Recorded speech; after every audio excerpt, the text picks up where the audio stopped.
William Shakespeare once said, "Uneasy lies the head that wears a crown." This is a direct analogy to Team Liquid. Having the crown of the TI7 champion, they are direct targets.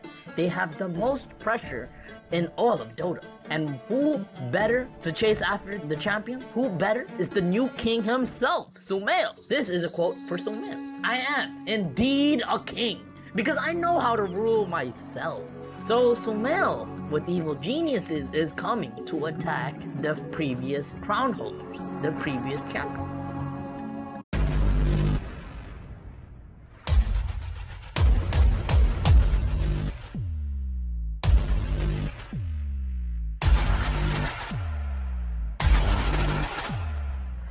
This is a story of the epic battle of the final top 4.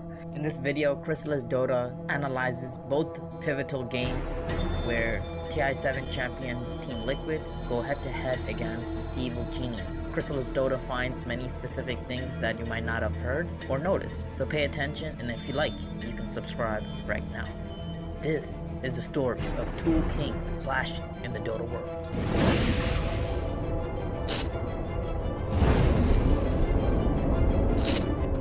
It was a battle between ex-champion TI5 versus ex-champion TI7 players. It was a battle of Aegis holders. It was a battle of champions. Two kings going at it. It was Miracle on one end and then Sumail on the other. Two of the arguably best mid laners of the world. Then you have RTZ and Matumba. Then the captain, Fly from OG, and then Kuroki. The legendary Kuroki. Yes, folks, this would be the battle of the ages. In game 1, we would see some enormous conundrums made by Liquid. Liquid would try to ban so many heroes that EG were playing in the new meta, but they just couldn't. They let S4 have Weaver, which he dominates with. They let RTZ have Ursa, which he also prefers to pick. And lastly, they let Sumail, the king himself, have his signature hero, Storm Spirit. So what would Liquid do? They would be forced to counterpick, and their counterpicks eventually could not outweigh Sumail's dominance. They could not outweigh the king's force.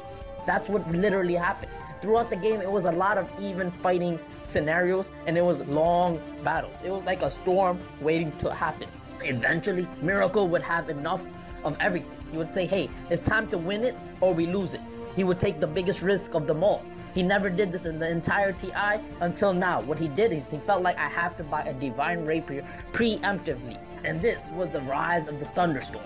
As soon as the Chaos Knight Miracle bought a Divine Rapier and a Blink Dagger, you knew stuff was going down. And another note I want to mention, throughout the International of 2018, both Sumail and Miracle were creating new styles of plays. Now, this is a little intricate and I want you guys to understand it. The only way for a TI player or a team in the International to progress is to enhance your play as you go, is to learn from your mistakes and move on. So what would EG Sumail do and what would Miracle do? They both created a new style of Dota. It was the idea of installing a Blink Dagger on any core and putting your foot down your enemy's back. Yes, both Sumail and Miracle would buy Blink Daggers on Alchemy, which was never done before in a professional tournament matchup, let alone an international game. But both would do it. Kuro, the Chain Frost, it bounces down, and it just continues to work with the catapult against CNC, but he's tanky enough, is he? Not for Concoction. Zaya's doing the best he can to keep him alive, but Dagger stops the Bramble. It caught 2 heroes. Now the TP out from 33. He'll have the time because there's no more stuns available. So Tiny as well as Io will pop, borrowed time. TPD's got it, 2 seconds until shield's up, and he... I love this build from Miracle, by the way. We haven't really talked about this Blink Dagger on Alchemist. Then Sumail would buy Blink Dagger on Gyrocopter. Will fly astray, but into the tree lines, they'll see Sumail pick up and gets the call down into a BKB. And Team Secret, it was a dream steal, but now they're losing everything. Ace will have a little bit more of a heal, but that... Gyrocopter is known to never use Blink because you want to attack from far away. But the idea of buying a Blink Dagger means I'm going to bring the fight to you. I am going to be the boss and I will attack you. But likewise, Miracle would think the same. He would buy Blink Dagger on Chaos Knight. The impact that these two players showed in TI8 was absolutely remarkable. So when they battled, it was two metas going at it. And it was a battle of the ages. So going back, Chaos Knight with Miracle would have Blink Dagger and Divine Rapier. However, one key item that they failed to realize was a nullifier. The nullifier is able to counteract a BKB. It also counteracts a Ghost Scepter, which IO on GH was using to protect Miracle. At the time, they got caught by a surprise. Sumail S4 and the team would jump Miracle Chaos Knight and GH IO. Because of that sudden jump, the tides of the storm would shift. Yes, thunderstorms would arrive. And Sumail would steal the Divine Rapier. However, even after the steal, another fight would go down and Miracle would somehow get his Divine Rapier back. It was a misplay by Crit in a pivotal time, but despite that, the game went from a 25k gold lead to back down to a 14k gold lead. And then eventually it would rise up for Evil Geniuses. Even though they lost a pivotal fight and gave the Divine Rapier back, it was not end of the game. You see, the king, Sumail, was too farmed, too strong at that time. And Liquid seemed to have no answer. They could not counteract against the king. They didn't know what to do. He gets off the BKB first. They still managed to ride him with the Phantasm. Managed to get a good pull off with the Chain Frost. But the Terrorize as well. It's going to hold the two supports together with Miracle. He's getting torn apart by Arteezy. He managed to get the kill thanks to the bash. GH is going to die as well. He only has the buyback on the Miracle. Losing his Wish is going to cost him so much, and he doesn't have the Phantasm. He doesn't have the Divine Rapier. Eventually, Storm Spirit with Crit's Terrorize ability on Dark Willow and Sumail's pickup on the Agnum Scepter, the tides would shift indefinitely. Yes, the king himself would attack the previous TI7 champions and take game 1. So then what would happen in game 2? This is the real story, because in the beginning, what's really cool about this story is that Liquid and EG played each other before in the upper bracket. And at that time, Liquid defeated Evil Geniuses 2-0. Yes, the previous TI champions defeated the upcoming stars, the king. So when the king lost, they adjusted. They had to re-strategize. They had to learn their way.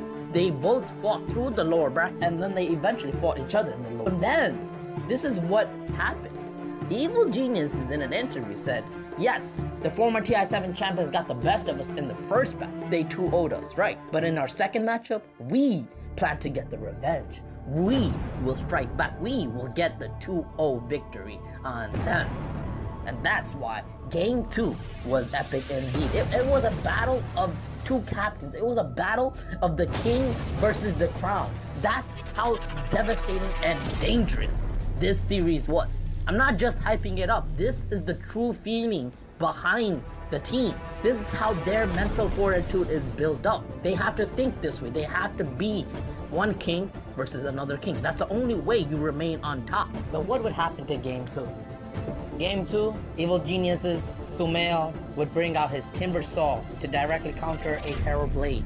And Arteezy would pick Spectre. Now let me tell you a little history about Spectre in TI8. OG, the current grand finalists in TI8, waiting for their opponent right now. Well, Team OG were 20k down against Evil Genius in the upper bracket with a Spectre lineup.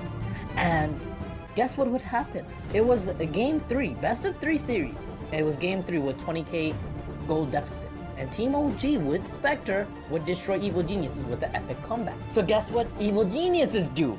They learn what happened. You see, when there's a sudden understanding of the two opponents, just pick a hero that can never be stopped.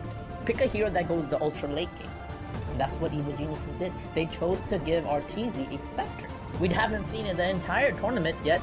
They bring it out against TI7 Champions Team Liquid. So, with that being said, this game was a whole lopsided game. Crit was so aggressive on Dark Willow, and the game was history because Timbersaw and Spectre were uncontrollable. Liquid could not play their game, nothing was being executed properly, and Evil Geniuses just ran them over. Want to let him get off the primal split. This is going to be all important to blow up this Brewmaster, and they do manage to get him. Now Matama with his BK, he's down. He's trying to go for his support, but so much physical damage. The swap back, Matama Man heading to the shrine, activates it now, but Evil Genius are still in hot pursuit with the Curse Crown into the Yule Scepter, straight up root. S4, he'll take down Matama Man with the help of Crit. 4 dead once again from Liquid, as it looks like even Kuro was caught.